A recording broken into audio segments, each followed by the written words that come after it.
paytda shogirdim telefon qilib uyg'otganman. Aka, turing, Manchester City siz videongiz qo'ydi degan. O'sha Instagramga kirsam, hamma portlab ketgan, ko'pchilik telefon qilgan. Men portret chizishdan oldin chizadigan insonimni xarakterini o'rganib chiqaman. O'zi qanaqa kasb tanlasangiz ham uni daromadga bog'lasangiz, bu eng katta xato. Hozirdagi siyosiy, ijtimoiy, global muammolarni insonlarga taqdim etish.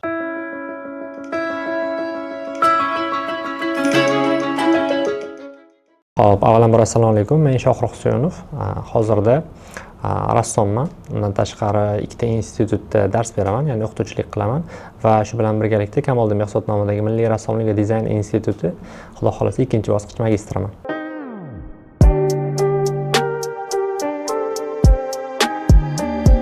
Bu juda ko'pchilikdan keladigan savol aslida, chunki menga o'quvchilar kelganda o'sha mani bolamni iqtidori bormi, yo'qmi ko'rib bering deyiladi. Ya'ni iqtidori bo'lsa uni yo'naltiraman, bo'lmasa shart emas deydi. Endi uni iqtidori bor yoki yo'qligini bittada bilib bo'lmaydi. Ya'ni iqtidor qanaqadir kichkinagina cho'g'ga o'xshatilsa, uni alanga bo'lishi uchun u cho'g'iga shamol berish kerak, harakatlantirish kerak, uni alanga bo'lish uchun ancha vaqt kerak bo'ladi. O'shaning uchun iqtidor borligini qanchadir mehnat qilingandan keyin, harakat qilingandan keyingina bilinadi. Lekin ungacha bilish qiyin. Ya'ni bittada qarab bilib bo'lmaydi aynan buni iqtidori bor yoki yo'q. Chunki men o'zim tajribamda ham bo'lgan, iqtidori bor, ya'ni chizishda oson chiza oladigan, salgina qobiliyati bor deb olib kelingan bolalar oradan vaqt o'tgandan keyin shunchaki qiziqmasdan tashlab ketishgan yoki o'sha qobiliyatini rivojlantirishga qiynalishgan. Shunaqa bolalar bor, umuman qo'ldan chizish kelmagan, eplay olmaydigan bolalar. Biz ularni yo'naltirdik, harakat qildik. Haligi iqtidori bor degan bola bilan bir xil unga bilim berilganda, o'sha iqtidori yo'q degan bola undan o'tib ketgan holatlari ham bo'lgan. Shuning uchun iqtidor deyilganda mehnatga qarab, keyinchalik qiziqishga qarab ham paydo bo'lishi mumkin.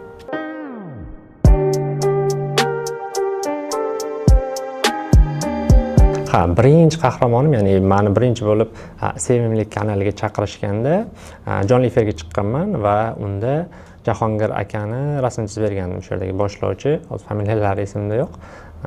Lekin reaksiyalari zo'r bo'lgan, o'zimga ham qiziq bo'lgan, chunki yangi yo'nalish boshlagandim.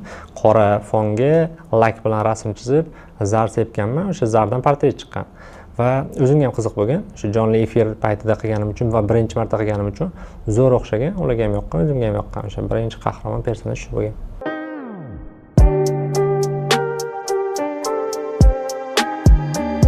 O'zim ikki qo'l ikki oyoqda rasm chizib yurardim va o'zimizni futbolchilarimizni o'sha chizgandim 11 tasini bir paytda va bu juda ko'pchilikka yoqqan va juda ko'p muhokamalarga sabab bo'lgan, ijtimoiy tarmoqda juda trendga chiqib ketgandi va undan keyin xuddi shunaqa butun jahondagi, dunyodagi futbol komandalarini, futbol klublarini, o'yinchilarini chizishni boshladim.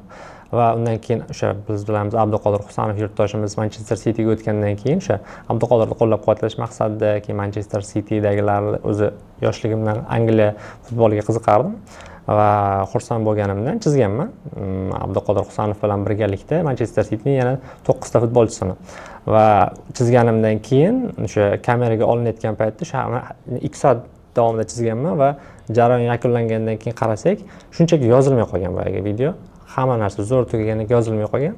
Keyin rosa jahlimiz chiqqan. Oradan 2 kun o'tgandan keyin isitma qilishimga qaramasdan bu narsani qayta qildim, ya'ni vazifani qayta qilganim undan ham yaxshi chiqdi va ijtimoiy tarmoqlarga yukladik. Ijtimoiy tarmoqlarga joylangandan keyin oradan bir haftacha vaqt o'tdi. Rosa xohlaganim Manchester Cityga yetib borishini, endi ular ham ko'rishini, chunki men ularni kuzatib borganimda ular dunyoda shunaqa rassomlar bilan hamkorlik qilishar ekan. Va o'ylagandim, meni ham ijodim ularga yetib borsa hamkorlik qilsam degan fikr bor edi. Keyin oradan bir hafta o'tib ketdi, javob kelmadi. Lekin bizning yurtdoshlarimiz zo'r qo'llab-quvvatlashdi. 7000 taga yaqin belgilab tashlashdi Manchester City akkauntini va o'sha adashmasam 8-kun yoki 9-kun obedda men ishda edim. Baland binolarga rasm chizayotganda, shu tepada rasm chizayotganda menga xabar keldi. Instagramdan qarasam Manchester City yozgan. Va xursand bo'lib ketganman, rosa xursand bo'lganman. Keyin tezda ularga javob yozdik. Javob yozganimizdan keyin ular menga shu hamkorlik taklifi bilan chiqishgan. Ijodingiz bizga yoqdi. Biz shunaqa butun dunyodagi rassomlar bilan hamkorlik qilamiz. Agar rozi bo'lsangiz, siz bilan ham hamkorlik qilmoqchimiz degan. Albatta bu hamkorlik taklifini qabul qilganman va undan keyin ular menga o'zlari ro'yxat berishgan. 9 ta futbolchi rasm chizib bera olasizmi deb ro'yxatini berishgan. Bo'ldi, muammosi yo'q deganman. O'sha kuni o'zi kelib videoni tayyorlaganman va ularga videoni yuborganman. Yuborganimdan keyin oradan adashmasam 2 hafta o'tgandan keyin video ijtimoiy tarmoqlarga qo'yilgan. Va odamlarga o'shanda biling, ya'ni o'sha 17-fevral kuni edi. Erta tongda soat 8 da o'sha men ertalabgacha kechqurun ijod qilaman deb tong oldi uxlab qolganman va menga telefon bo'lyapti. Shogirdim telefon qilib uyg'otganman. Aka, turing, Manchester City siz videoyingiz qo'ydi degan. O'sha Instagramga kirsam hamma portlab ketgan, ko'pchilik telefon qilgan. Manchester City menga obuna bo'lgan, videoyimizni o'sha qo'ygan, kollaboratsiya yuborgan.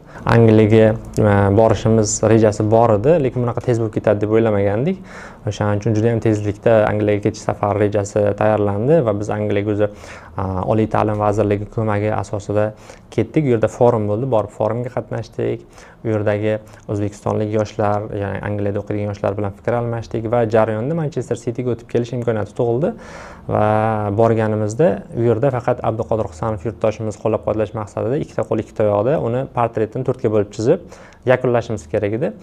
Lekin o'sha chizish jarayonida u yerdagi muxlislarni emotsiyalari, fikrlari, qiziqishlari ortib ketganini ko'rib ilhomlanganimdan men aytdim, bo'ldi, bu yerda yana bitta emas, 2-3 ta kontent qilishimiz kerak, yana ijod qilishimiz kerak va bu ijodda ular ham qatnashishi kerak degan fikr keldi va biz o'sha joyda o'zida materiallarni topdik va odamlarni har bittasini barmog'ini bo'yab, ularni barmoq izlaridan ular bilan birgalikda o'sha portret chizishga qaror qildik va 2 ta portret chizganmiz. Bittasi Abduqodir Husanovning portreti bo'lgan barmoq izlarida, yana bittasi o'sha kuni Manchester Cityning eng o'sha esda qolarli o'yinlari bilan o'tkazgan Kevin De Bruyne ketadigan kun edi, xayrlashadigan kun edi va unga atab o'sha uni ham portretini chizganmiz. Shuning uchun ko'pchilikka yoqqan va bu tasodifan bo'lib ketgan narsa.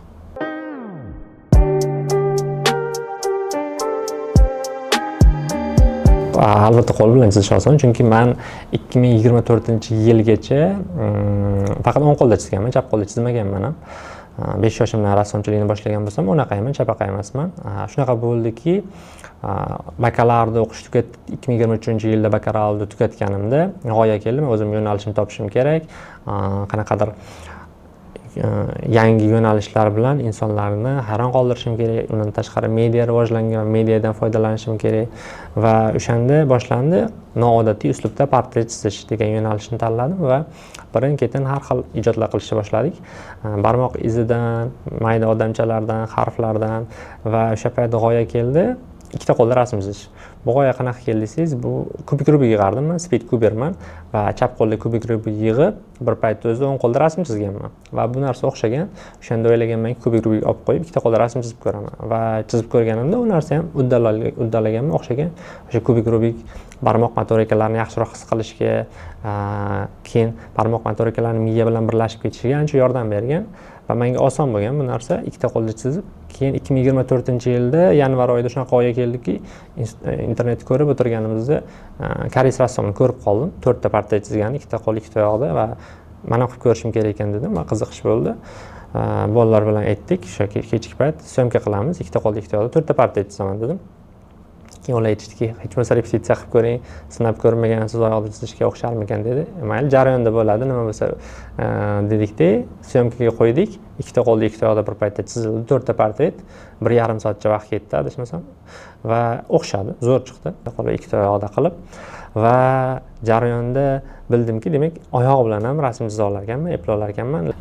O'zimga qiziq bo'ldi. Boshida chizayotganda jarayon ketma-ketlikda edi, ya'ni bu qo'lni chizib ikkinchi qo'l, keyin 2 ta oyoq bir paytda qilish muammo edi.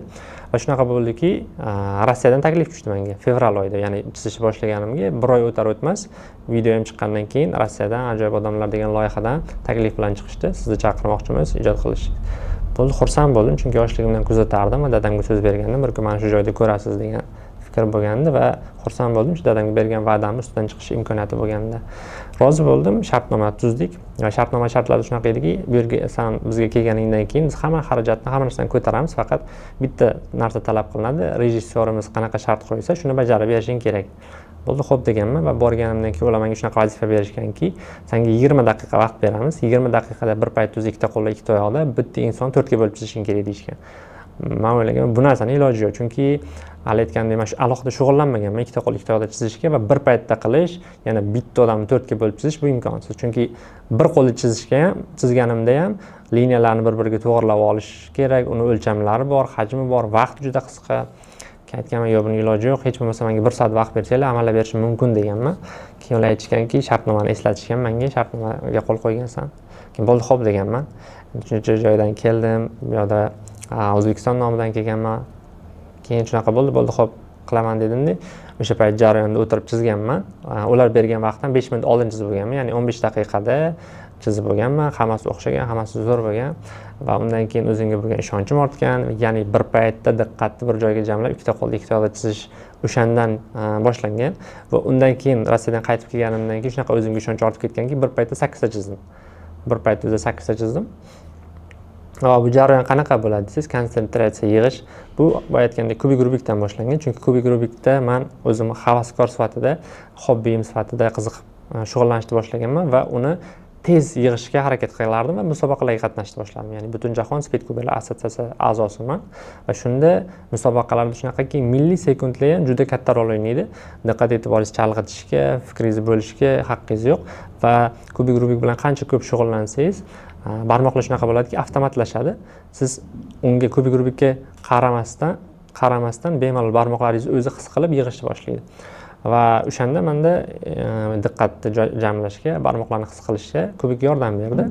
O'shaning uchun aytganimda ikkita qo'lda chizganimda ham menda muammo bo'lmagan, oyoqlarda chizganimda ham unaqa muammo bo'lmadi. Faqat oyoqda aynan chizib yurmaganim uchun boshida qiynaldim.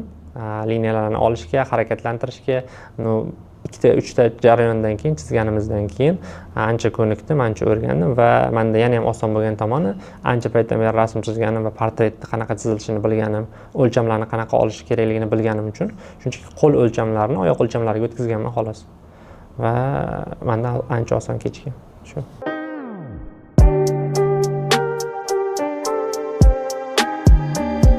Men portret chizishdan oldin chizadigan insonimni xarakterini o'rganib chiqaman. U odam qanaqa xarakteri bor, qayerdan u odamni aynan bitta qaraganda o'sha odamga o'xshatish mumkin, ko'zidanmi, yuzidanmi, burnidan, o'zini xarakteri bor har bitta odamni va albatta o'rganib chiqaman, eskiz tayyorlayman birinchi, undan keyin o'tirib o'sha jarayonga kirishib chizishni boshlayman. Shuning uchun qiyin bo'ladi. Odam soni qancha ko'p bo'lsa, birinchidan vaqt ko'p ketadi, diqqat e'tibor va energiya ko'p ketadi. Lekin eplisi bo'ladi. Odam soni ko'paygandan keyin ularni xotirada eslab qolib emas, qarab chizishga o'taman. Odam soni ko'paysa. Ya'ni men nechtagacha chiza olaman, odam soni ko'payganda menda qanaqa o'zgarish bo'ladi, qiyinchilik qanaqa bo'ladi, hissiyot qanaqa bo'ladi. Chunki menga bo'ladigan vazifalar qancha qiyin bo'lsa va shuni uddalaganimdan keyingi motivatsiya meni o'zimga bo'lgan ishonchni orttiradi va bu narsa yoqadi. Shuning uchun o'zim ustimda shunaqa ko'proq tajriba qilib ko'rishni yaxshi ko'raman. Mana hozirda bugungi kunda o'zimning shaxsiy rekordim shu ikkita qo'l ikkita oyoqda bir paytda 11 ta portret chizganman, ya'ni 11 xil inson bo'lgan. Bu hozircha meni rekordim. Lekin buni portretlar sonini ko'pchilik aytadi, oshirish niyatingiz bormi deydi. Oshirish niyatim yo'q, chunki qila olar ekanman, epla olar ekanman. Bu narsa menga unaqa qiziq bo'lmay qoldi. Endi men boshqacharoq, yangiroq yo'nalishlarda odamlarni yana ham hayron qoldiradigan ishlar qilish ustida ish olib bormoqdaman hozir. 2024-yilda men Marto'g'lon davlat mukofotiga hujjat topshirdim va birinchi marta suhbat bo'ldi. Ya'ni nomzodlarni suhbatdan saralab keyin o'tkazishdi. Respublika bosqichiga o'tganimda meni chaqirishdi, hakamlar hay'ati o'tirganda 4 kishi. Va ular xuddi shu narsani aytishdiki, bizga qanaqadir o'sha qiladigan ishlarni internetda ko'rganmiz, biz ishonmayapmiz. Mana hozir ikkalamiz o'tiramiz, ikkita o'sha hakam hay'ati a'zosi o'tiramiz. Bizani chizib berishing kerak deyishdi. Bo'ldi, xo'p dedim va o'sha paytda o'zida menga ikkita ruchka berishdi. Ruchka bilan ularni portretini chizib berganman. Hech qanaqa o'rganmasdan, boshqa qilmasdan. Endi idealni zo'r chiqmagan, lekin ularga yoqadigan darajada chiqqan va o'shandan keyin o'sha 2024-yil shunaqa iyun oyida yoshlar kuni munosabati bilan hurmatli prezidentimiz qo'llaridan Marto'g'lon davlat mukofotini qabul qilib olganman. Tomoshabinlarni borgan sari texnikalar hayron qoldirishni boshlayapti.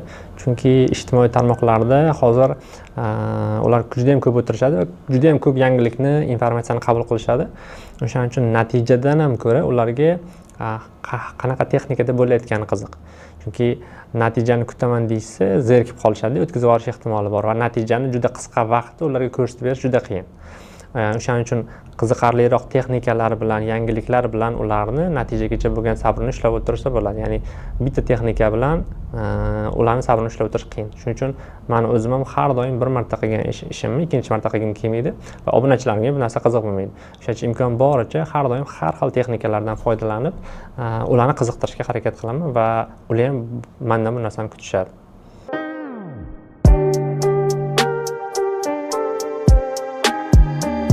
O'zi qanaqa kasb tanlasangiz ham uni daromadga bog'lasangiz, bu eng katta xato deb o'ylayman. Chunki siz kasbni daromadga bog'lab emas, shunchaki kasbni o'zingizga yoqqani uchun va unga mehr bera olganingiz uchun tanlasangiz, o'shandagina daromad kelayotganda ham xuddi ishlamasdan daromad topayotganga o'xshaysiz. Ya'ni shunaqa gap bor, qilayotgan ishingni sev, sevgan ishingni qil. Lekin sevgan ishingizni topishingiz uchun ancha mehnat qilishingiz kerak. Ya'ni siz u kasbda qanaqadir daromad darajasiga chiqish uchun anchagina mehnat kerak. Bu aynan rassomchilik emas, bu istagan sohada. Va rassomchilikda ham bemalol yaxshi daromad qilsa bo'ladi O'zbekiston sharoitida. Lekin bu darajaga chiqish uchun ko'plab qiyinchiliklardan, qanaqadir qarshiliklardan o'tishga to'g'ri keladi. Lekin men o'zimning ham ustozim bor. Men o'zim ham hozir yaxshi daromad qilaman, lekin o'zimni havas qiladigan ustozlarim bor. Ular hozir topadigan daromadini aytsam, hamma rassomchilikka kirib ketish ehtimoli ham bor. Chunki men o'zim mana shu sohaga kirib kelar ekanman, shunaqa ijod qilayotganman. Asosiy sabab, ya'ni asosiy maqsadlarimdan biri insonlarni tasviriy san'atga, rassomchilikka bo'lgan fikrini o'zgartirish. Mana xuddi shunday, ya'ni rassom deganda qanaqadir soch soqoli o'sgan, o'zini alohida dunyosi bor odamni tasavvur qiladi ko'pchilik. Aslida unaqa emasligini, rassom shunchaki boshqa insonlarga nisbatan aqlliroq bo'lishi kerak, boshqa insonlarga nisbatan dunyoni go'zallik bilan ko'rish kerak va boshqa odamlarga ham o'z asarlarini yetkazib bera olishi kerak. Va bu narsani odamlarni fikrini o'zgartirish uchun harakat qilib kelmoqdaman. Va shuning uchun mana hozir o'quvchilar tayyorlayman va o'quvchilar ota-onalar olib kelayotganda aytishadiki, nimaga aynan rassomchilikka berishimiz kerak? Qanaqa foydasi bor? Va siz aytgandek, keyinchalik qanaqa daromad qila oladi yoki daromad qila oladimi deganda, men imkon boricha shunchaki so'z bilan emas, amallar bilan ko'rsatishga harakat qilaman va shuning uchun o'zim o'rnak bo'lish uchun ham daromad masalasida, ham qanaqadir insonlarga e'tirofiga tushadigan, hurmat sazovor bo'ladigan ishlar qilishga harakat qilib kelmoqdaman. Va rassomchilikning eng asosiy foydalaridan biri desak, yosh bolalardan boshlasak, biz bilamiz, kimgadir nimanidir yodlattirayotganda uni shunchaki nomini aytib emas, uni birinchi rasmini ko'rsatib, keyin uni yodlatishni boshlaymiz va bu xotira bilan shunaqa ishlaydi, odamning tasavvuri va xotirasi bir-biriga bog'langan holatda rivojlanishni boshlaydi. Va shunaqaki bola ham uni eshitib, ko'rib va o'zi chizsa, tasavvuridagi narsani chizishni boshlasa yoki ko'rayotgan narsasini chizishni boshlasa, u keyinchalik nimanidir bir marta ko'rganda eslab qolishni boshlaydi yoki qanaqadir kitob o'qigan bo'lsin yoki deylik xotirasi bilan muammosi juda kamayadi, tasavvuri juda kengayadi. Shunaqa tadqiqot o'tkazilgan ekanki, Xitoydagilar aytishgan, ya'ni biz nimani ko'rsak, o'sha narsani yasa olamiz va qila olamiz. Lekin nimaga bizani bolalar yangilik qila olmayapti? Ya'ni yangi narsa ixtiro qila olmayapti deganda, izlanishganda Amerikaga borib qarashsa, shunaqa bo'lganki, u yoqda bolalar yangiliklar qilishyapti, odamlar kutmagan narsalarni ixtiro qilishyapti va bu nimadan kelib chiqildi desa, u yerda komikslar bo'lgan shunchaki. Ya'ni bolalar yoshligidan komiks o'qib, komiksdagi narsalarni ko'rib, fantaziyasi, tasavvuri shunaqa rivojlanib, katta bo'lishgan va ular insonlar tasavvur qila olmaydigan, ya'ni fantastik degan narsalarni reallikka ko'chirishni boshlashgan. O'zi ijod nima deyilganda ham tasavvurdagi narsani reallikka ko'chirish bu ijod. Xoh shoir bo'lsin, xoh rassom bo'lsin, xoh musiqachi, bastakor bo'lsin. Va shunaqa narsani ko'rishganda, masalan, komikslarni bilsangiz, u yoqda faqat rasmlardan iborat. Yozuvlar kam, rasmlardan iborat. Va rassomchilikda ham xuddi shunaqa. Rassomchilik bilan shug'ullangan odam boshqalarga nisbatan yaxshiroq fikrlay oladi, tasavvuri shunaqa kengayadi, tasavvur qilishi juda ham ortadi. Shu sabab rassomchilikga har bitta sohaga bilan bog'liq rassomchilik, ya'ni qaysi soha bilan shug'ullangan taqdirda ham agar u rassomchilikdan xabari bo'lsa, o'z kasbida yangilik qilishga qiynalmaydi. shunchaki ko'chirib emas, o'zini qanaqadir yangicha g'oyasini qo'sha oladi. Shuning uchun har bitta kasbga rassomchilik kerak va bu rassomchilikka ikkinchi daraja bilan qaraydiganlar yoki rassomchilik iqtidori bor farzandlarini boshqa sohaga yo'naltiradiganlarga men uni tavsiya bermagan bo'lardim. Agar farzandini qobiliyati bo'lsa shu sohaga yo'naltirsin. Chunki meni ham bir paytlar xuddi shu sohada ketayotganimda qarshiliklar bo'lgan. Pul topa olmaysan yoki rasm o'qituvchisi bo'lasan, oila boqa olmaysan deyishgan. Aslida unaqa emasligini isbotlash uchun harakat qilib keldim. Mana bugungi kunda daromadim oddiy dalada ishlaydigan odamdan 4-5 barobar ko'p. Daromad masalasiga bog'lasak, hurmat masalasiga keladigan bo'lsak, Xudoga shukr ancha-muncha xalq e'tirofiga tushdik, prezidentimiz nazariga tushdik. Ya'ni tasviriy san'at orqali va sport orqali davlatni butun dunyoga tanitsa bo'ladi degan fikrni amalda ko'rsatish bilan shug'ullanmoqdaman hozir. Shuning uchun ko'pchilikka shunchaki gap bilan emas, imkon boricha amallar bilan isbotlashga, amallar bilan ko'rsatishga va ularga o'rnak izlayotgan insonlarga o'rnak bo'lish uchun harakat qilib kelmoqdaman.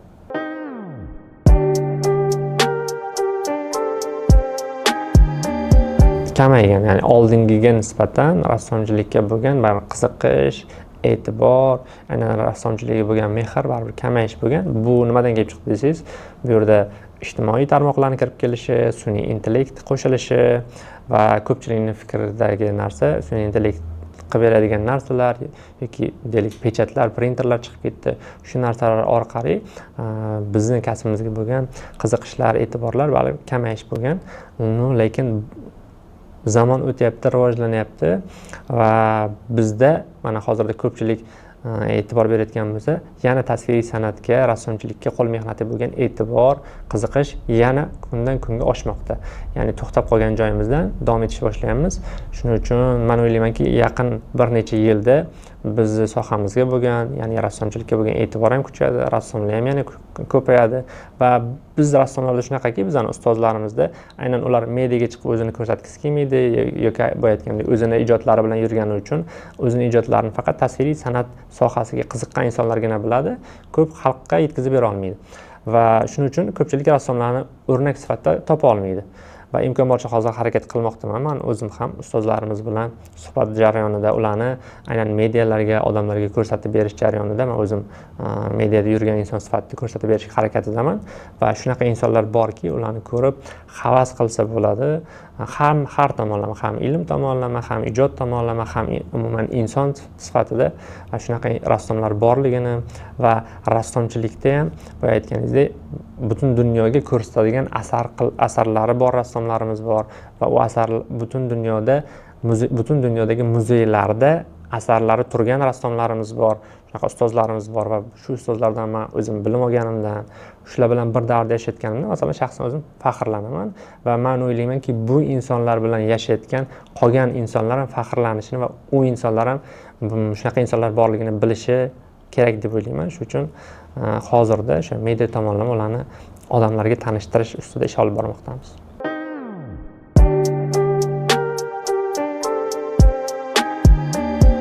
O'zi mana street art yo'nalishi kirib keldi o'zimizga ham. Keyin bu yo'nalishda shunaqaki, siyosiy, ijtimoiy, global muammolarni ommaga, xalqqa taqdim etish. Ya'ni u shunaqa bo'ladi, ko'chada biz hozir masalan hamma galereyaga borishga yoki qanaqadir ko'rgazmalarga borishga vaqti yo'q. Ijtimoiy tarmoqlarda o'tirganda ham aynan san'atga oid narsalarni juda kam ko'rishadi. Lekin street artni fikri shunaqaki, odamlarga, ommaga, ko'chada ko'pchilik yuradi, ularga shu muammolarni ko'rsatib berish. Ya'ni o'zini ko'z oldida bo'ladigan, hayotda jarayonida bo'ladigan muammolarni ko'rsatib berish va u muammolarni ko'rib, ular o'zlarining xulosalarini olsin.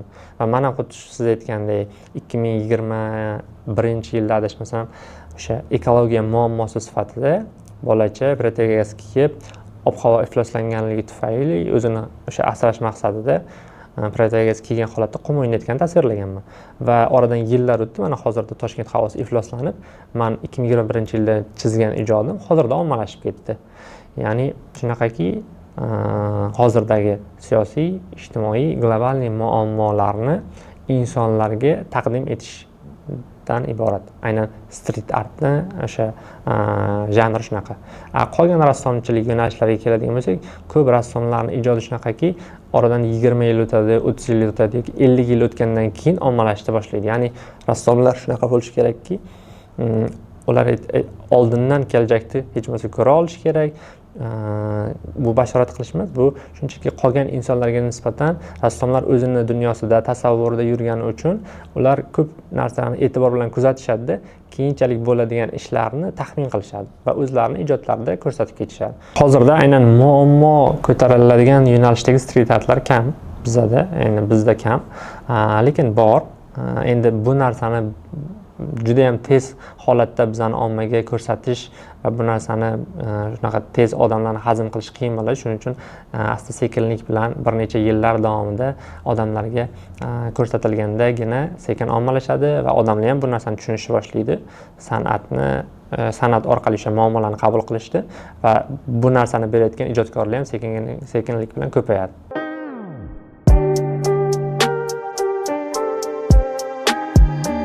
Xohlaymizmi, xohlamaymizmi, bizga sun'iy intellekt kirib keldi va undan to'g'ri foydalanishni bilishimiz kerak. Ya'ni u bilan birgalikda ishlashni o'rgansakkina bo'ldi. O'shanda biz unga xavf emas, yordamchi sifatida qarashimiz mumkin.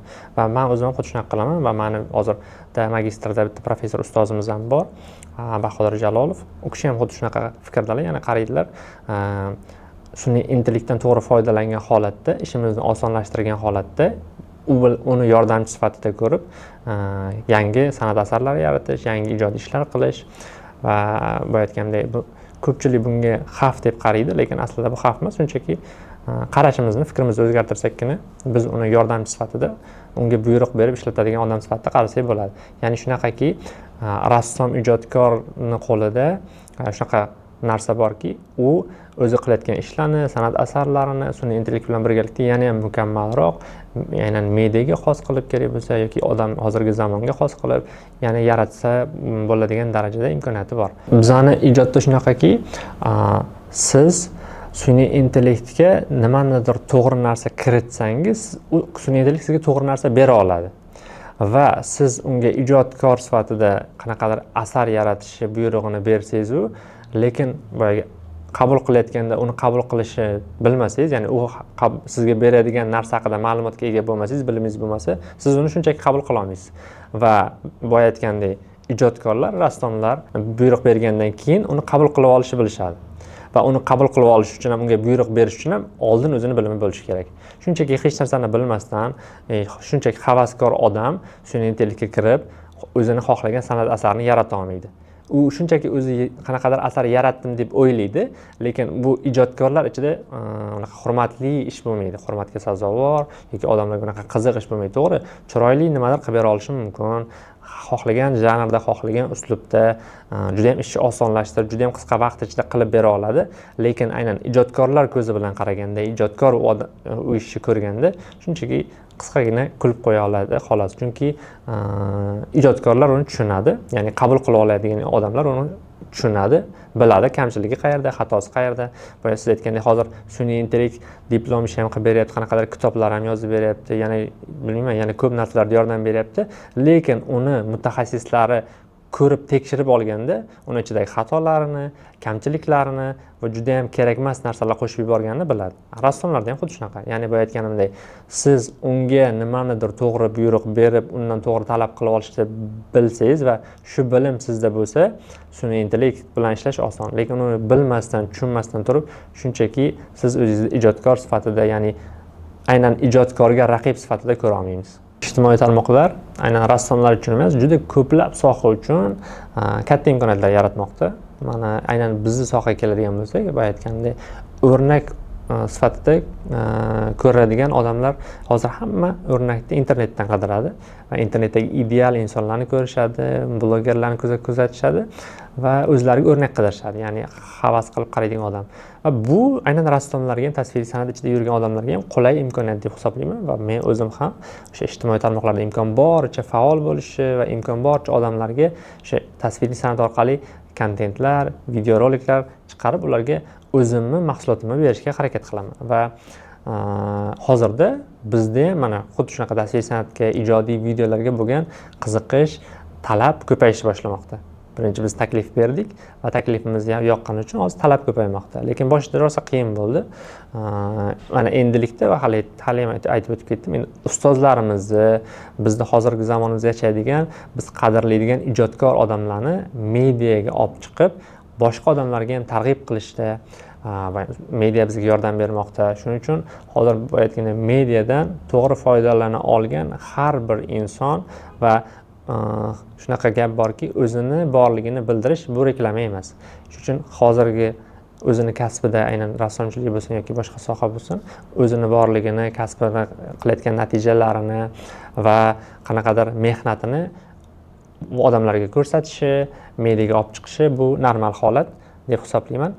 Qayerdagi bema'ni narsalardan ko'ra o'sha biz bema'ni narsalarni baribir olib tashlay olmaymiz, shunchaki ma'noli yaxshiroq kontentlarni ko'paytirsakkina ularga qarshi tura olamiz va shu uchun biz ham tasviriy san'at sohasidagi inson bo'lganimiz uchun aynan men o'zim shuni targ'ib qilib, o'zim shogirdlarimni ko'paytirmoqdaman hozir va endi bizning ustozlarimiz yoshlar kattaroq bo'lgani uchun media sohasiga sal tushunmagani uchun men o'zim yordam berib, ularni ham shu joylarga tortib, mediaga ularni olib chiqishga, ularning ijodlarini o'zimni yoritib berishga harakat qilib, mediadan to'g'ri foydalanishga, mediadan qanaqadir foyda olishga harakat qilmoqdamiz va bizga media juda ham katta yordam bermoqda.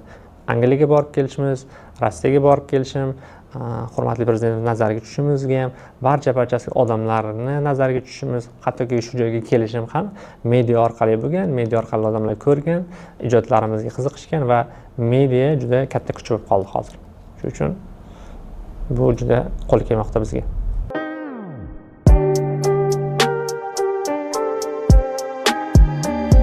Street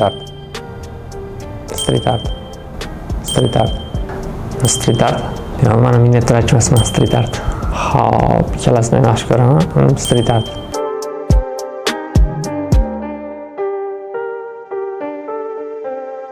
Sizdagi hozirgi jamiki bor narsalarning qadriga yetib, undan to'g'ri foydalanishni boshlang.